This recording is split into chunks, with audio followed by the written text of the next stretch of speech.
రాయలసీమలో పోటీ చేయట్లా. ఉమ్, కానీ ఇద్దరు రాయలసీమ వాళ్ళు వచ్చి కోస్తాలో పోటీ చేస్తున్నారు. ఉమ్. పుట్టా యాదవ్ అవును, ఆయన అతను ఆయన కడప కొడుకు. ఆయనే కదా. ఆ, ఏలూరు. ఆ. పుట్టా యాదవ్ ఉమ్. రాయలసీముడే, మహేష్ యాదవ్. సీఎం రమేష్ ఇదే. అవును, అవును. ఇద్దరు ఇద్దరు రాయలసీమ వాళ్ళను కోస్తా మీద రుద్దబడ్డారు. గోదావరి జిల్లా ఆయన లేదా ఉత్తరాంధ్ర. కోస్తా రుద్దబడింది సీఎం వాళ్ళతో. ఒక పెద్ద కసరత్తు ఏమన్నా కనిపిస్తుందా సార్ ఈ 6 సీట్ల విషయంలో చూసుకుంటే? బీజేపీ ఒక్కరో చేసిందా? కాదండి, చాలా బీభత్సమైన కసరత్తు చేశారా? చేశారు. కాకపోతే ఏంటంటే ఫలితం ఎట్లా అనేది జనం డిసైడ్ చేయాలి. ఉమ్, వీళ్ళైతే చంద్రబాబు గారు ఒక లిస్ట్ చెప్పడం, వాళ్ళు ఒకటి చెప్పడం, అది మార్చమంటాం, ఇది మార్చమంటాం, వీళ్ళు అది కాదంటాం, ఇది కాదంటాం, ఉమ్, చాలా తతంగం నడిచింది. ఉమ్. చివరికి అటు మార్చుకోవడం, ఇది మార్చుకోవడం. ఇప్పుడు చివరిలో విజయనగరం అవును. వదిలేసుకున్నారు. ఉమ్, విజయనగరం బదులుగా రాజంపేట తీసుకున్నారు. ఉమ్, అదే సందర్భంలో నరసాపురం ఖచ్చితంగా కావాలన్నారు, ఏలూరు వదులుకున్నారు.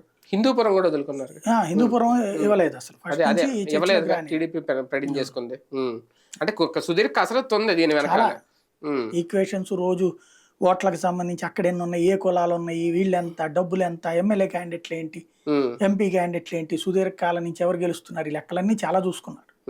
కానీ ఆ సుదీర్ఘ కసరత్తు తర్వాత ఈ అభ్యర్థుల లిస్టు చూస్తా ఉంటే భారతీయ జనతా పార్టీ గెలుపుకు దగ్గరగా వెళ్తుందా, మరొకసారి ప్రయోగానికి సిద్ధమవుతుందా అన్నట్లేదు. జనం ఇచ్చే తీర్పు మీద ఉంటది అంతే.